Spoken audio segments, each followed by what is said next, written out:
नमस्ते, मैं डॉक्टर रंजना शर्मा, राजस्थान शिक्षा महाविद्यालय ब्रह्मपुरी जयपुर। आज हम बीएड प्रथम एवं द्वितीय वर्ष के वैकल्पिक विषय इतिहास शिक्षण की यूनिट 5 के टॉपिक पोर्टफोलियो का विस्तृत अध्ययन करेंगे।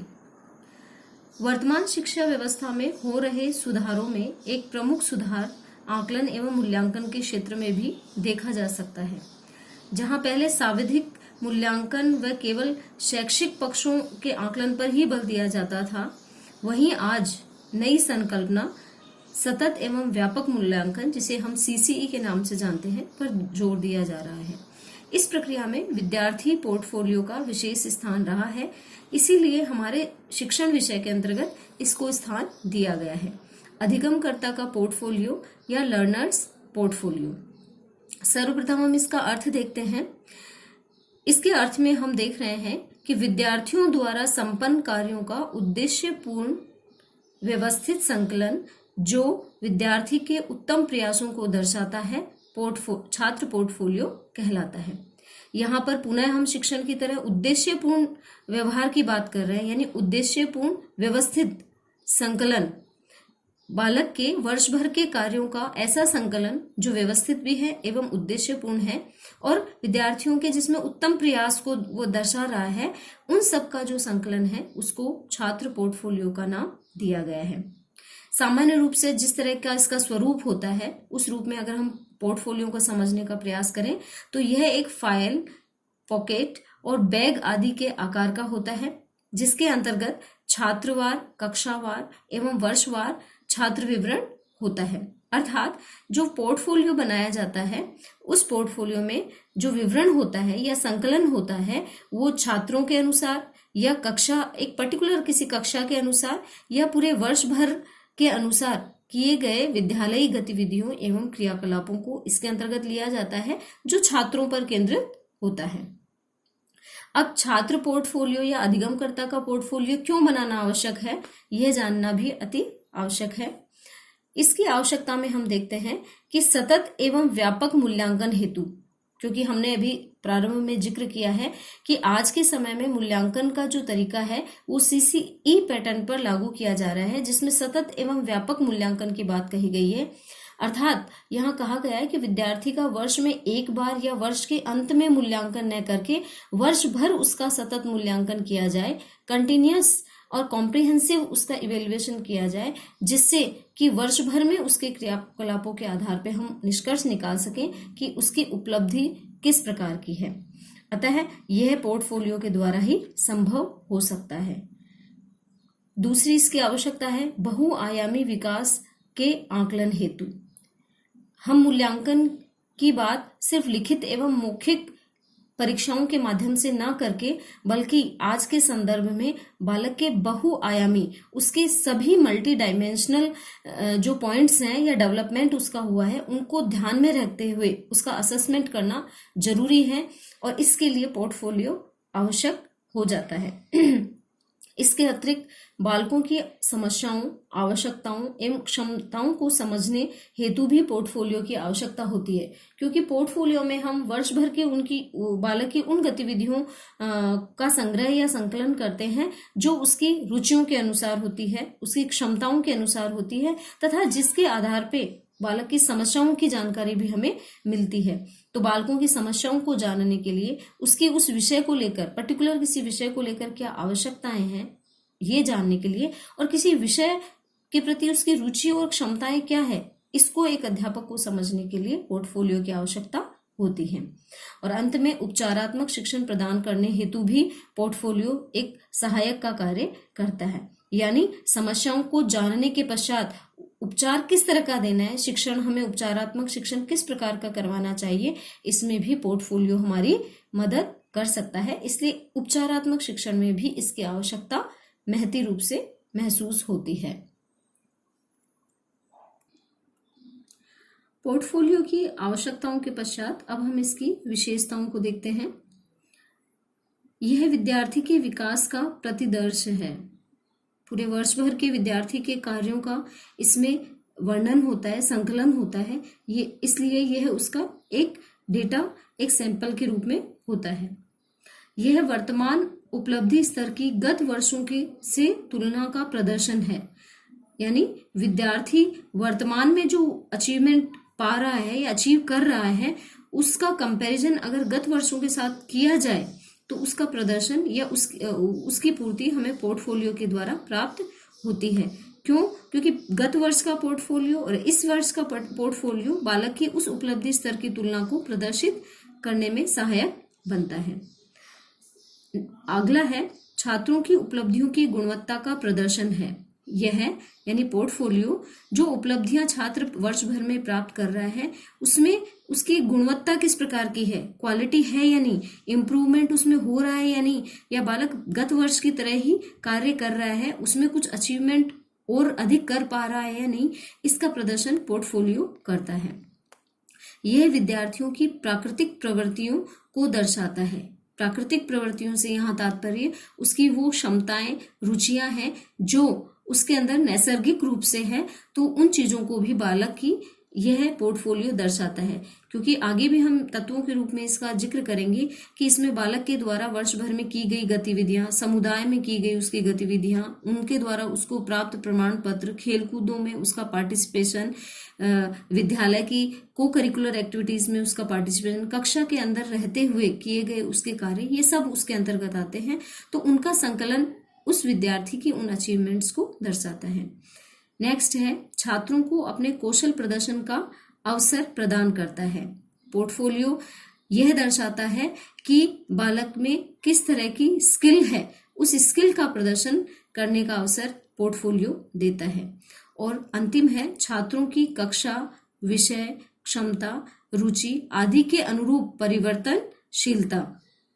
यानी अगर बच्चा कुछ इम्प्रूवमेंट कर रहा है तो वो इम्प्रूवमेंट चाहे वो विषयगत हो, कक्षा के अंतर्गत हो, उसकी क्षमताओं, रुचियों के अनुरूप हो, उसकी परिवर्तनशीलता भी हमें इन पोर्टफोलियो के माध्यम से मिलती है। जो बात हमने इसकी आवश्यकता के रूप में भी कही थी कि यह हमें गत वर्ष की उपलब्धियों के अनुसार इस वर्ष जो उपलब्धियां उसने प्राप्त की है वो हमें इसमें प्राप्त होती है, प्रतिदर्श होती है, तो वो परिवर्तनशीलता भी हमें बालक की पता चलती है।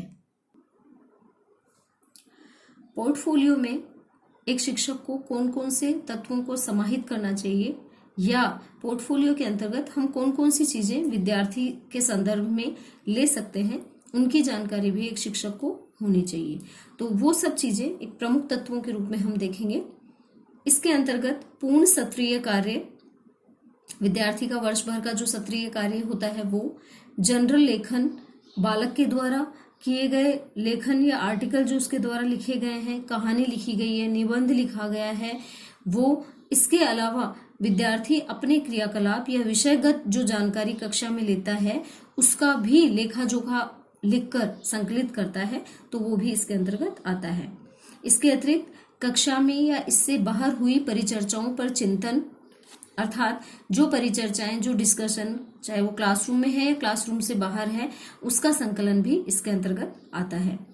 चित्र, रेखा चित्र एवं अन्य तस्वीरें जो उसके द्वारा बनाई गई हैं और उसके द्वारा ली गई हैं या जिनका उसने संकलन किया है, चाहे वो टीचर के द्वारा निर्देशित है, चाहे उसके स्वयं के द्वारा किसी विषय वस्तु के ऊपर ली गई है, उनका संकलन भी इसके अंतर्गत आता है। सीखे गए ज्ञान के विभिन्न बिंदुओं पर संक्षिप्त वक्तव्य, जैसे कोई प्रोजेक्ट कार्य उन्होंने किया है, विद्यालय में कोई प्रदर्शनी आयोजित की गई है, कोई कार्यक्रम का आयोजन किया गया है, तो उनके ऊपर प्रोजेक्ट रिपोर्ट बच्चे के द्वारा तैयारी की जाए और उसका संकलन उसके अंतर्गत किया जाए। और स्वयं आकलन व्यक्तित्व, बालक से स्वयं भी उसके विषय के, उसके बारे में या उसकी उपलब्धियों के विषय में जानकारी ली जाए और सेल्फ असेसमेंट के लिए जो वो वक्तव्य देता है उन सब का संकलन भी इसके अंतर्गत आता है। इस प्रकार पोर्टफोलियो का उपयोग चिंतनशील शिक्षण के साथ सुसंगत रहता है तथा शिक्षक एवं प्रत्येक विद्यार्थी में निरंतर वार्तालाप होता रहता है, जिसे पोर्टफोलियो में सामग्रियों के विषय में लिखित टिप्पणियों के रूप में निर्धारित किया जाता है। अब ये जो प्रमुख तत्व हमें उसमें समायोजित करने हैं। इसके बाद में पोर्टफोलियो होते किस तरह के हैं, कितने प्रकार के हैं, उनको हम देखते हैं। यहाँ हमने 4 प्रकार के पोर्टफोलियो लिए हैं। शिक्षा के अंतर्गत इन 4 प्रकार के पोर्टफोलियो का प्रयोग किया जाता है। पहला है प्रक्रिया पोर्टफोलियो। यह रचनात्मक एवं योगात्मक आकलन पर विचार करता है तथा कक्ष स्तरीय जो आकलन होता है उसमें इसका प्रयोग किया जाता है। यानी कक्षा के अंतर्गत वर्ष भर में जो प्रक्रिया चलाई जाती है उस हेतु जो कुछ भी संकलित किया जाता है वो प्रक्रिया आधारित पोर्टफोलियो के अंतर्गत आता है। दूसरा है उत्पाद आधारित पोर्टफोलियो या उत्पाद पोर्टफोलियो। यह अपनी विषय वस्तु के मौखिक जो प्रस्तुतिकरण विद्यार्थी करता है या उसका जो पूर्ण रूपेण उसके व्यक्तित्व का जो वृहत मूल्यांकन होता है वो इसके अंतर्गत आता है। इसके अतिरिक्त है समय के अनुरूप पोर्टफोलियो, यानी आप अल्पकालीन कम समय के लिए एक विद्यार्थी की जांच या उसके व्यक्तित्व की, उसके कृतित्व की जांच करना चाह रहे हैं या उसका संकलन करना चाह रहे हैं एक कम समय के लिए, तो वहां हम अल्पकालीन पोर्टफोलियो का प्रयोग करते हैं। जैसे वर्ष भर के लिए या 2 महीने के लिए या परीक्षाकालीन समय के लिए जो पोर्टफोलियो तैयार किया जाए। और दूसरा है दीर्घकालीन, यानी एक लंबे समय, विद्यालय में बच्चा शुरू से अंत तक कितने समय तक वो रह रहा है उसके लिए निर्धारित पोर्टफोलियो या पूरे वर्ष भर का जो संकलन होता है विद्यार्थी का वो इसके अंतर्गत आता है। या हम इसके अतिरिक्त अगर लें, समय के अतिरिक्त अगर हम इसको लें तो इस तरीके से भी हो सकता है कि खेल कूद में बच्चे का 4 साल का, 3 साल का क्या उसका अचीवमेंट रहा है, उसके लिए कितने प्रमाण पत्र उसने 6th क्लास में, फिर 7th क्लास में, 8th क्लास में, जिला स्तरीय, स्थानीय स्तरीय, राष्ट्रीय स्तर पर आयोजित कार्यक्रमों में उसने पार्टिसिपेट किया है, तो उस आधार पर जो उसका संकलन होता है वो दीर्घकालीन पोर्टफोलियो के अंतर्गत आता है। इसके अतिरिक्त है स्वरूप के अनुरूप पोर्टफोलियो, यानी जिस तरह से हम अल्पकालीन और दीर्घकालीन पोर्टफोलियो की बात करें उसी प्रकार से विस्तृत और विशिष्ट। विस्तृत से यहाँ तात्पर्य है ऑल ओवर बच्चे का जो आप पूर्ण रूप से उसकी उपलब्धियों का संकलन कर रहे हैं या उसके क्रियाकलापों का संकलन कर रहे हैं वो विस्तृत पोर्टफोलियो के अंतर्गत आता है। जबकि विशिष्ट पोर्टफोलियो के अंतर्गत उसके किसी एक रुचि या एक क्षमता या एक एक कोई उपलब्धि पर आधारित जो संकलन किया जाता है वो इसके अंतर्गत आता है। इसमें मुख्यतः हम बच्चे की, जैसे हमने स्पोर्ट्स की अभी बात की, उस तरह से किसी एक पर्टिकुलर उसकी एक्टिविटी पर आधारित जो पोर्टफोलियो निर्मित किया जाता है वो इसके अंतर्गत आता है। अब हम चर्चा करते हैं छात्र पोर्टफोलियो के निर्माण की प्रक्रिया का, कि छात्र पोर्टफोलियो एक शिक्षक को किस तरह से बनाना चाहिए, कौन कौन से स्टेप्स इसमें प्रयोग करते हुए। सर्वप्रथम उद्देश्य निर्धारित करना। पोर्टफोलियो क्यों बनाया जा रहा है, सबसे पहले यह तय करना एक शिक्षक के लिए अनिवार्य है, क्योंकि यह चरण पूरी प्रक्रिया को निर्देशित करता है। पूरी प्रक्रिया में हमें क्या क्या चीजें ध्यान में रखनी है इस चीज को हमें बताता है। इसके उपरांत प्रारूप तैयार करना या तय करना, अर्थात पोर्टफोलियो क्या और किस क्रम में संकलित करना है यह तय किया जाना अनिवार्य है। इसमें हमें कौन कौन सी चीजों को समाहित करना है, संकलित करना है, उसके लिए फॉर्मेट क्या होगा, क्योंकि पोर्टफोलियो का अपने आप में एक अलग से फॉर्मेट होता है, उस फॉर्मेट को तय करना भी अनिवार्य होता है जिसमें कि जो जो सूचनाएं हम चाहते हैं वो सब चीजें आ जाएं। इसके पश्चात चुनाव प्रक्रिया का निर्धारण करना, अर्थात पोर्टफोलियो में संकलन के लिए प्रविष्टियों का चुनाव किन आधारों पर किया जाएगा। आधार से यहाँ तात्पर्य है कि हम क्या जांचना चाह रहे हैं, तो वो सभी बिंदुएं उसके अंतर्गत आ जानी चाहिए। यह भी हमें प्रारंभ में ही निश्चित कर लेना होता है। तत्पश्चात उसका रखरखाव, पोर्टफोलियो को हम उसका संकलन करने के उपरांत उन चीजों का रखरखाव हम किस प्रकार से करेंगे यह निश्चित कर लेना पहले ही अनिवार्य है, ताकि पूरी पाठशाला में या पूरे कार्य में एक तरह की समानता रह सके। सभी विद्यार्थियों के लिए, सभी कक्षागत कार्यक्रमों के लिए एक जैसी सुविधा और समानता रह सके। इसके पश्चात हम प्रदर्शन पे आते हैं, अर्थात इन्हें प्रदर्शन के लिए कैसे उपलब्ध किया जाएगा यह तय कर लेना भी लाभदायक होगा। अन्यथा तैयार कर लेना मात्र ही हमारा उद्देश्य नहीं रह जाएगा, बल्कि जब हमें प्रदर्शन करने की इनकी आवश्यकता पड़ेगी तो अगर हमारे पास समुचित इसकी व्यवस्था नहीं होगी तो इसकी कोई उपादेयता नहीं रह जाएगी।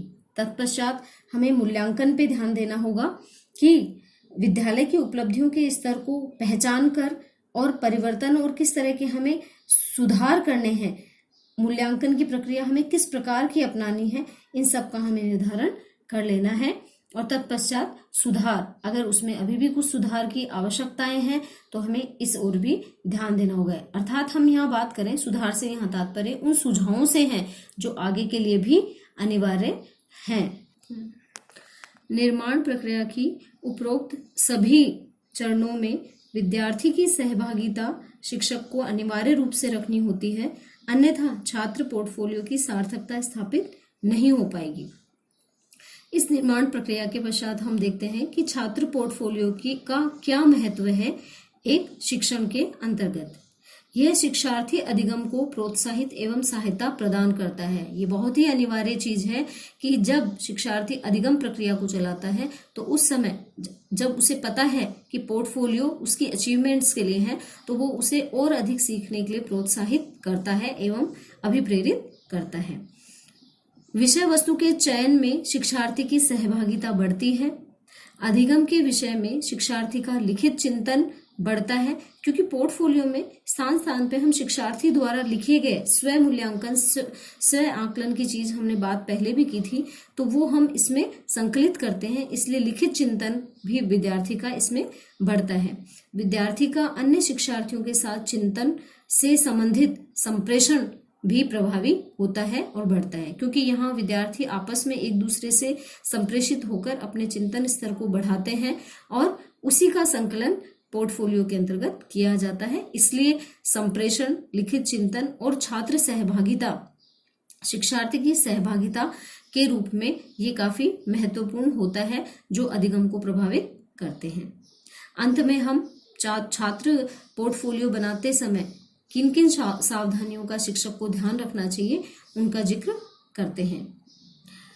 इसके अंतर्गत हमें आवश्यक संसाधनों को जुटाना चाहिए, यानी छात्र पोर्टफोलियो बनाने से पूर्व हमें उन सब संसाधनों को पहले से ही एकत्रित कर लेना चाहिए जिनकी हमें उसके दौरान आवश्यकता होगी, क्योंकि कार्य हो जाने के पश्चात या छात्र की अचीवमेंट हो जाने के पश्चात अगर हम फिर उनको संकलित करने का प्रयास करेंगे तो वो फिर उतना अधिक वस्तुनिष्ठ नहीं हो पाएगा।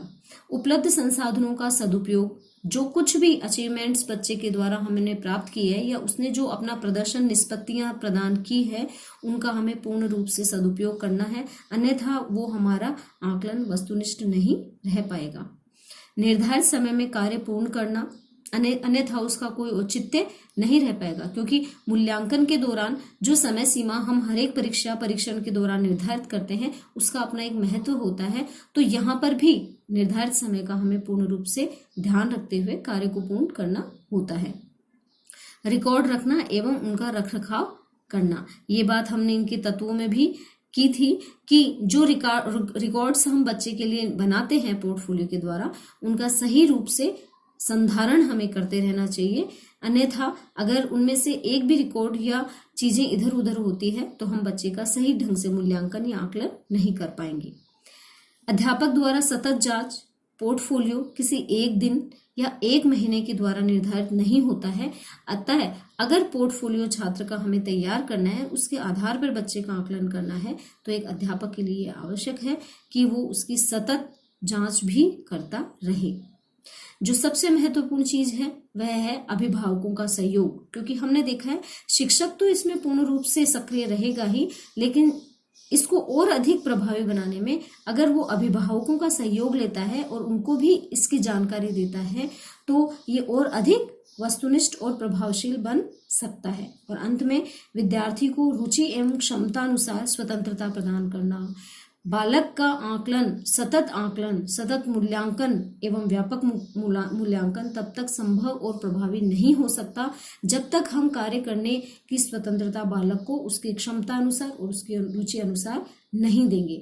इसलिए यह भी बहुत एक अनिवार्य चीज है, इसलिए शिक्षक को इस चीज की सावधानी भी रखनी है। अंततः अभी यह प्रक्रिया हमने देखा है कि पोर्टफोलियो एक नया कॉन्सेप्ट है, नई चीज है, इसलिए प्रत्येक वर्ष अनेक परिवर्तन इसमें निश्चित है। जो हमने अभी चर्चा की, उसके अलावा भी इसमें परिवर्तन गत वर्ष भी या अगले वर्ष भी हो सकते हैं। इसलिए इसको अधिक औपचारिक होने के स्थान पर विद्यालय में जो उपलब्ध संसाधन है, शिक्षक उसके आधार पर इस प्रक्रिया को संपादित करें, तो यह पोर्टफोलियो छात्रों के लिए और हमारे लिए, हमारे से मतलब शिक्षकों के लिए भी काफी फ्रूटफुल या प्रभावी हो सकता है। धन्यवाद।